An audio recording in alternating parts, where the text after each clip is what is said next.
लाड़कानी में खबर आवाज शेयर कंदासीं। लाड़कानी में तेज़ रफ्तार कार जी टक्कर में 6 वरियें जो मासूम बारड़ो फौत थी वियो आहे।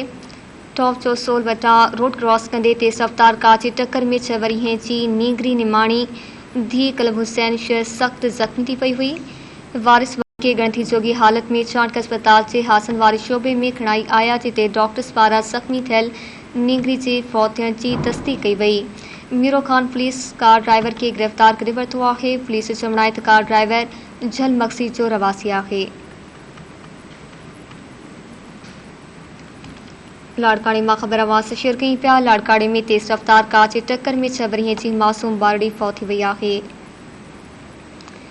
रोड क्रॉस कंदे तेज़ रफ्तार कार जी टक्कर में 6 वरियें जी नीगरी निमाणी थी कल्ब हुसैन शहर सख्त जख्मी थी पई। वारिस बारड़ी के गणती जोगी हालत में चांडक अस्पताल जे हासन वारे शोबे में खणाई आया, जिते डॉक्टर्स पारां जख्मी थियल नीगरी जे फौत थियण जी तस्दीक कई वई। Miro Khan police car driver के गिरफ्तार करे वरितो आहे। पुलिस चवण आहे त कार ड्राइवर झल मक्सी जो रवासी आहे।